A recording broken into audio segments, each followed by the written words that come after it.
Bonsoir à tous, ravi de vous retrouver en ce dimanche 18 août. Toute l'actualité près de chez vous, reportages, interviews, portraits, votre météo à venir, avec un week-end placé dans la foulée des Jeux Olympiques, sous le signe du sport en principauté. Basket 3-3, rugby à 7, football à 11. Premier match et première victoire d'ailleurs de la saison pour Monaco à la maison face à Saint-Etienne, 1-0, but somptueux de Minamino. Résumé, réaction des joueurs, des supporters dans quelques instants. Un succès qui rassure au début d'une saison de bien des interrogations, tant sur le niveau sportif du championnat de France de football que sur le côté économique du ballon rond. Alors qu'avec l'arrivée d'un nouveau diffuseur, ça grince chez les particuliers comme dans les clubs. L'ancien directeur général du groupe L'Équipe, dirigeant du PSG, de Reims, de Rennes ou encore aujourd'hui de Lille, Christophe Chenu, communicant éclairé, nous livrera son diagnostic. À découvrir également dans votre journal, une journée avec les équipes des Ports de Monaco et une soirée au clair de lune réservée hier soir aux tout jeunes passionnés de contes et d'étoiles. Mais tout d'abord, comment ne pas revenir sur la disparition d'un des derniers monstres sacrés du cinéma? Alain Delon s'est éteint cette nuit dans son célèbre domaine de Douchy à l'âge de 88 ans. Monsieur Klein, le samouraï, Borsalino, Rocco, le guépard s'en est allé. Avec nous ce soir, notre spécialiste du 7e art sur Monaco Info, le directeur de l'Institut audiovisuel monégasque, Vincent Vatrican. Bonsoir. Bonsoir, Christophe Paco. Alain Delon, star incontesté, personnage controversé, en gros, c'est tout l'art du cinéma? Ah oui, bien vu. Grand acteur, mythe, ouais, mythe. Légende peut-être. Légende peut-être aussi, dernier monstre sacré, je le disais il y a quelques instants. Ah oui, dernier monstre sacré qui disparaît. C'est peut-être aussi pour ça que tout le monde est très ému ce dimanche en se réveillant et en apprenant sa disparition.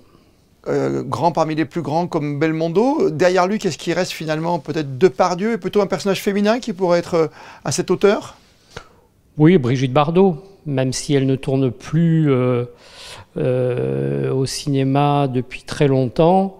Elle surfe sur cette image de mythe féminin des années 60, bien sûr.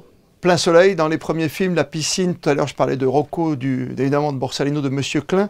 C'est difficile de sortir un film, il y a sa rencontre avec Romy Schneider au tout début, peut-être avec Christine. Qu'est-ce qu'il y a d'autre pour vous? Vous citiez Plein soleil, je pense que Plein soleil, qu'il tourne en 1960 sous la direction de René Clément, est sans doute le film fondateur, même avant Rocco, puisqu'on se rappelle que dans ce film, il prend les traits du personnage qu'il a assassiné, Maurice Ronet, et on voit, bien qu'acteur, n'ayant pas fait le conservatoire, n'ayant pas suivi de cours de théâtre, de comédie, comment cet acteur a un instinct animal, arrive à prendre les traits d'autres personnages, de les habiter, de se métamorphoser. Et cette dimension instinctive est vraiment ce qui caractérise le jeu d'Alain Delon. Vous parlez d'instinct animal, Le Guépard, c'est un de ses plus grands films. Il y a également cette dualité, ces rapports assez étranges, finalement, avec Jean-Paul Belmondo, autre monstre sacré qui nous a quittés il n'y a pas si longtemps. Oui, c'est une autre époque aussi, les années 70, Borsalino, les deux plus grandes stars du cinéma français masculines. C'est aussi deux stars du box-office qui s'affrontent. Je dirais l'acteur versus le comédien. Belmondo, plutôt comédien, il aime jouer, il est très extériorisé dans sa façon d'incarner les personnages, alors que Delon, c'est plutôt l'acteur, c'est quelqu'un qui vit ses personnages, qui est plutôt intériorisé, et effectivement, dans ce film-là, ça fait des étincelles. Un seul César dans sa carrière, un festival de Cannes pourtant qui lui a rendu hommage il n'y a pas si longtemps, juste avant son AVC. C'est peu finalement pour un grand acteur comme lui. C'est vrai que c'était un acteur qui a suscité le débat, sans doute parce que il jouait de cette dimension, de cette starification. Il y avait lui et les autres. Hein, il aimait bien... à la Delon, tout le monde se souvient évidemment des caricatures des Guignols, hein, des Guignols de l'info. Donc il était conscient de ça, mais en même temps, il savait en jouer. C'est quand même, il ne faut pas l'oublier, un acteur qui a su... peut-être un peu trop tard, se remettre en question, jouer dans des films qui remettaient un peu sur la sellette toute sa carrière. Notre histoire de Bertrand Blier est un film tout à fait novateur. On ne l'attendait pas, rappelons-nous-en quand même, Delon sous la baguette de Jean-Luc Godard. Delon qui a raté la nouvelle vague. Eh bien, Godard lui offre un film au début des années 90 qui s'appelle Nouvelle Vague et où Delon, en quelque sorte, joue son propre rôle. C'est une des plus belles compositions au cinéma de Delon. Est-ce que les vagues l'ont amené vers la Méditerranée, plus particulièrement chez nous, ici à Monaco? Est-ce qu'on a des souvenirs au-delà d'un festival télévision, au-delà d'une présentation à Paris? Si, absolument, Christophe, puisque sous la baguette de René Clément, il a tourné Après les félins, Quelle joie de vivre, et un polar qui s'appelait Les félins, avec Jane Fonda et Lola Albright, et le tout début du film est tourné à Monaco et précisément à l'hôtel de Paris. Donc en effet, il existe quelques moments de cinéma Alain Delon à Monaco, absolument. Merci Vincent Vatrican, vous nous rappelez cette phrase avec Bernard Pivot sur ce qu'il voulait après sa mort, qu'on nous dise de lui ou autre. Et lui, tout ce qu'il avait envie, c'est de retrouver ses parents unis tout là-haut. Merci Vincent Vatrican, plaisir de vous retrouver. Merci Christophe. Très vite, bien sûr, sur Monaco Info. Bonne soirée. À bientôt. Bonne soirée.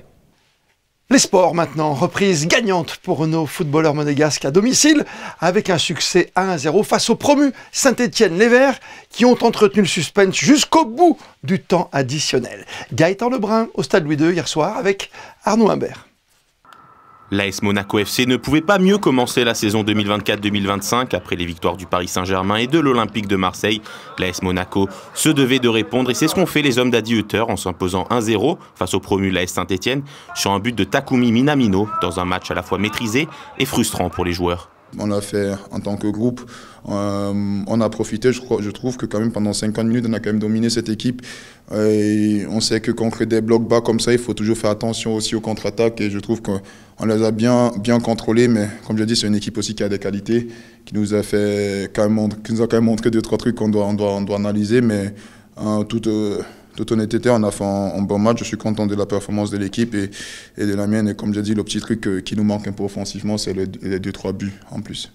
Une rencontre qui a aussi marqué les débuts de la nouvelle recrue nigériane de 18 ans, Georges Ilenikena, qui à l'instar de Bril Mbolo, son compatriote à la pointe de l'attaque, a été satisfait de la performance de son équipe.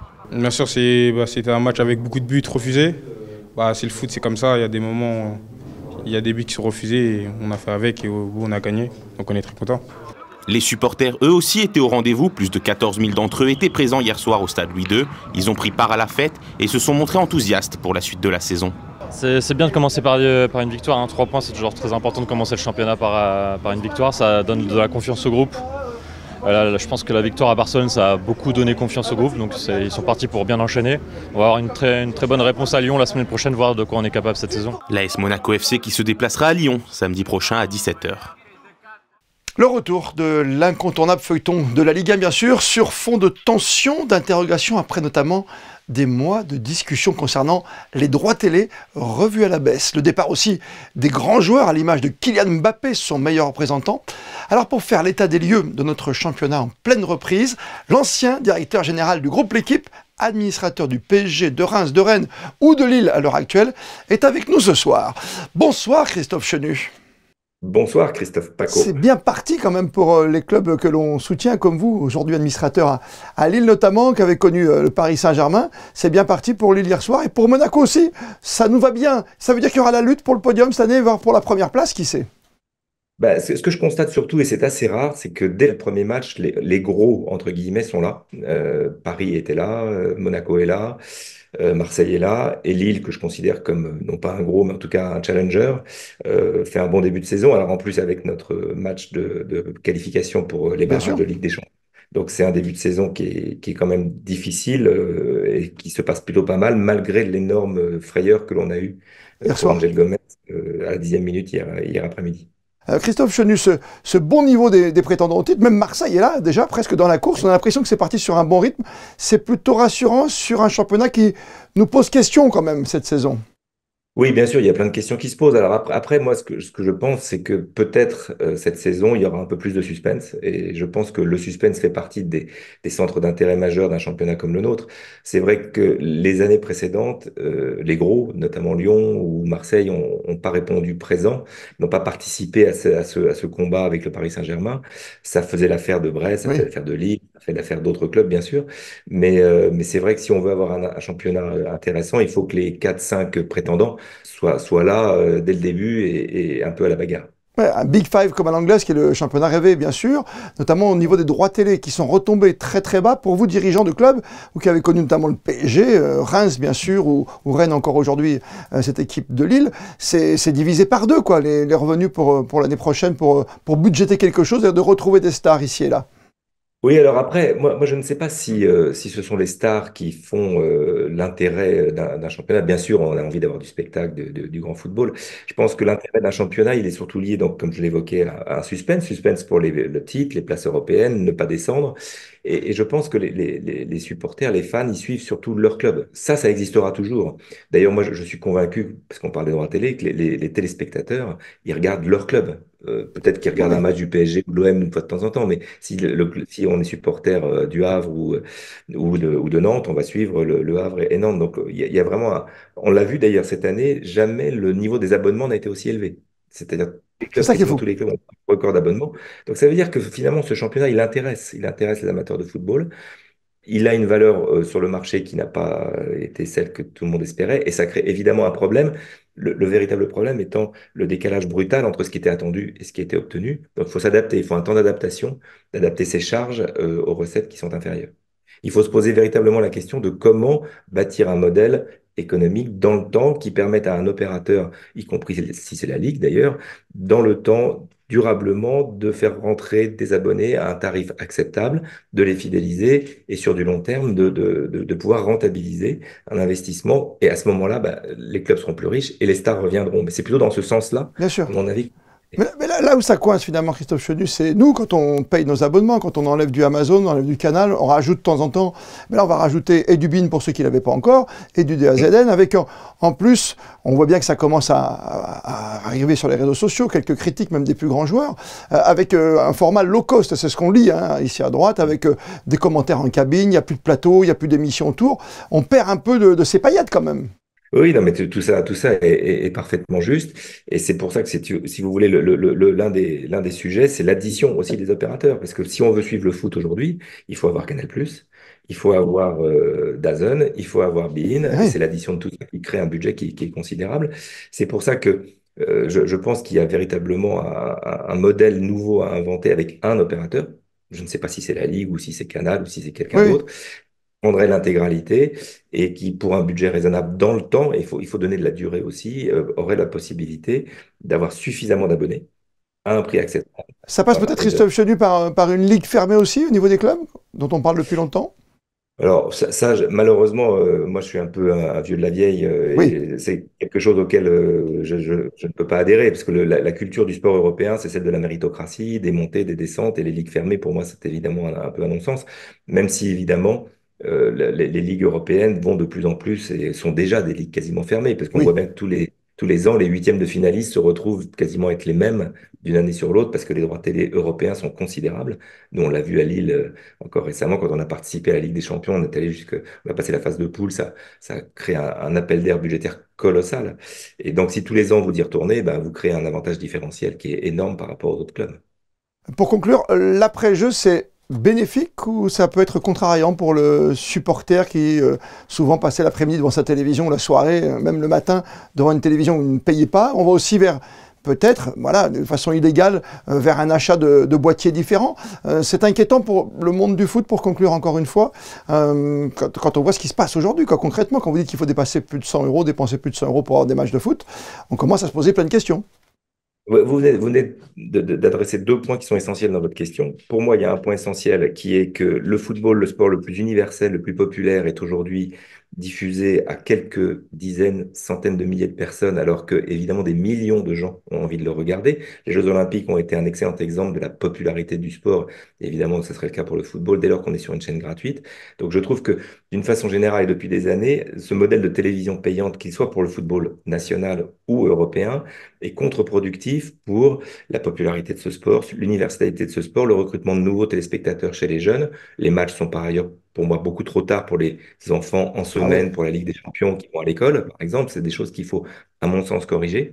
Et le deuxième sujet, c'est le piratage, qui est un problème qui va devenir fondamental parce que c'est extrêmement facile aujourd'hui de contourner. Et même si la loi l'interdit, même s'il y a des sanctions qui sont prévues, c'est évidemment impossible de mettre un policier derrière chaque pirate et surtout derrière chaque site de piratage qui immédiatement se recrée par des boucles Internet. Donc, on est aujourd'hui dans une double problématique, qui est la sous-exposition d'un produit exceptionnel qui est le football, qu'il soit français ou international, et de l'autre côté, la capacité de pirater tout le monde va se passer le mot et malheureusement, ça va être... Donc, la situation est effectivement très complexe. Heureusement, il nous reste à tous, supporters de club. Le suspense, vous l'avez dit, ça commence très très bien, championnat, avec cette première journée. Merci à vous, Christophe Chenu. Au plaisir de faire les comptes à la fin du championnat, bien sûr. Allez, à bientôt. Le rugby, avec le retour de l'Inextinso Super Sevens. Première étape hier à Mont-de-Marsan, champion de France, on s'en souvient, il y a 2 ans.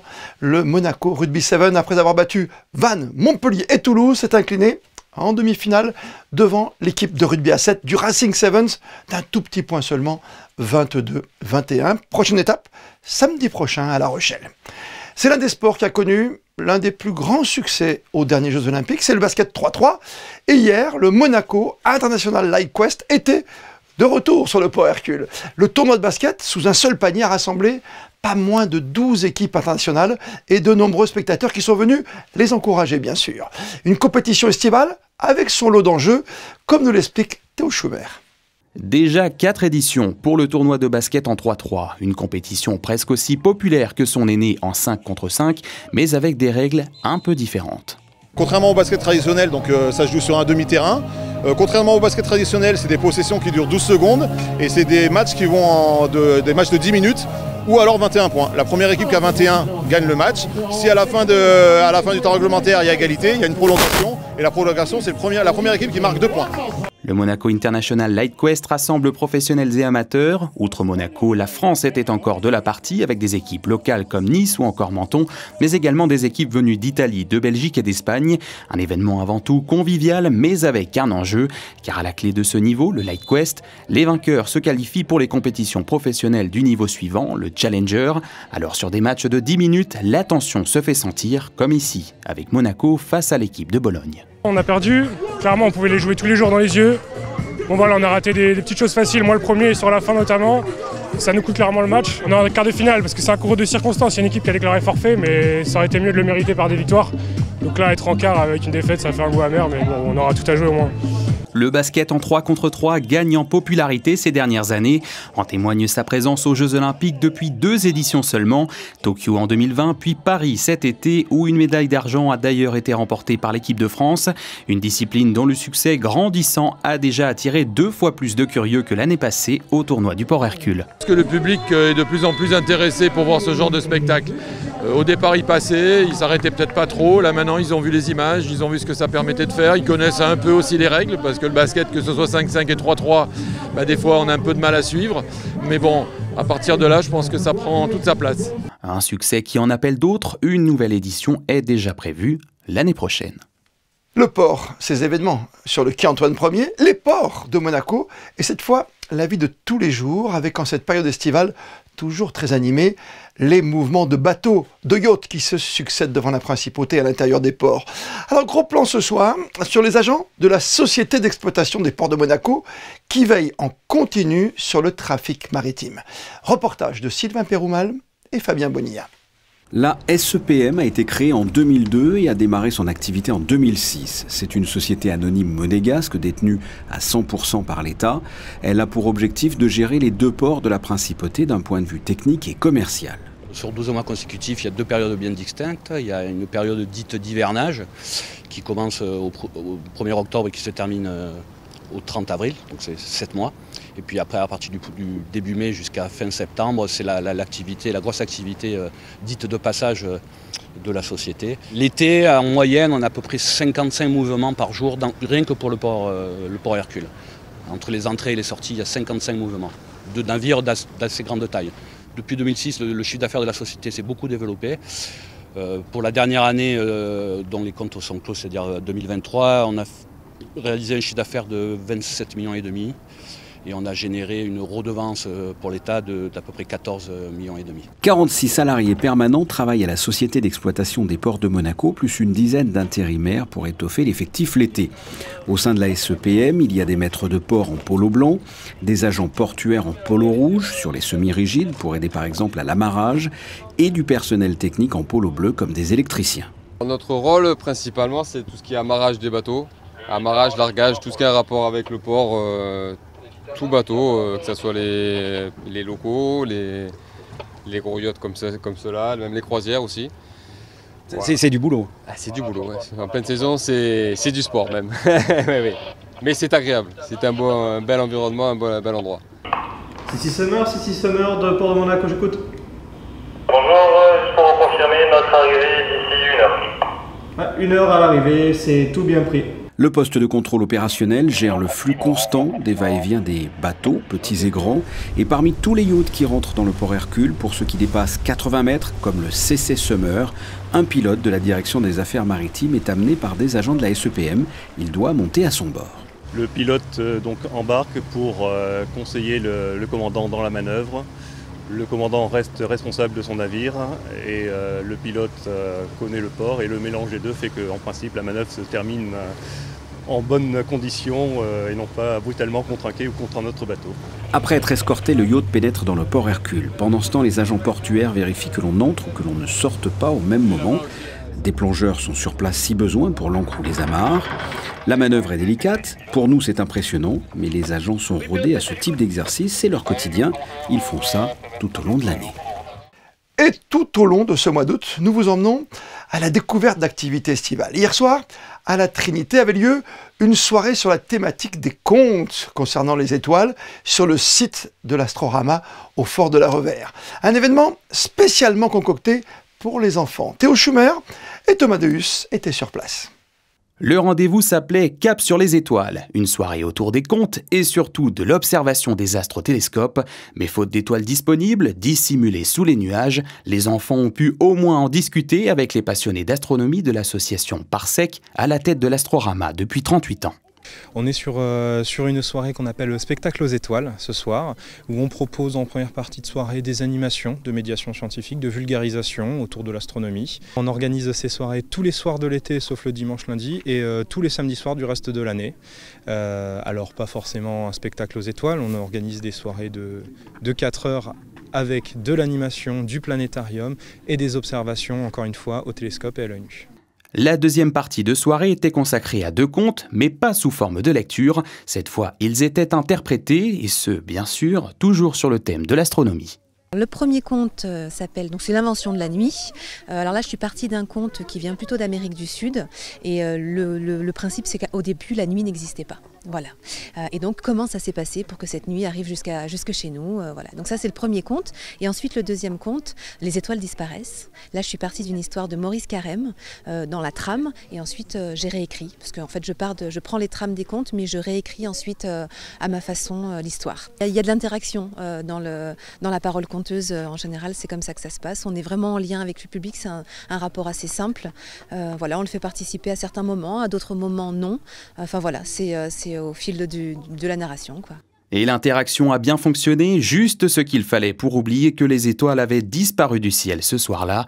Mais aucun regret à avoir, si le besoin d'évasion se faisait sentir, il serait toujours possible de s'aventurer dans le planétarium du Fort de la Revère, où des milliers de constellations sont à disposition, aussi enivrantes que les vraies. terminé cette fois la lecture sous les étoiles de l'Astrorama. Théo Schumer, on va désormais s'attarder avec vous sur la météo de ces prochaines heures au-dessus de notre planète Terre et plus particulièrement ici, chez nous, en Principauté. Bonsoir Christophe, bonsoir à tous. Malgré un dimanche très mitigé en Principauté, il va falloir attendre encore un peu pour retrouver complètement le soleil. Demain, vous allez vous réveiller avec des éclaircies, c'est déjà ça, mais avec un voile nuageux qui va s'épaissir dès le début de l'après-midi et le reste de la journée. C'est seulement mardi que l'on devrait retrouver un ciel plutôt dégagé. Pour ce qui est des températures, elles restent élevées, rien d'anormal avec 21 degrés en matinée jusqu'à 28 l'après-midi. Et puis si vous comptez passer la journée à la plage, les conditions restent idéales. Vous aurez une eau également à 28 degrés. Demain, vous penserez à souhaiter une bonne fête aux Eudes. Et comme le veut la tradition dominicale, retour dans le rétro sur notre actualité au fil du temps, en ce long week-end d'août et ce au gré des années en Principauté. C'est le flashback de la semaine. Demain, 19h, vous retrouverez Julia Vial pour une toute nouvelle édition de votre journal sur Monaco Info. D'ici là, belle et bonne soirée à toutes et à tous.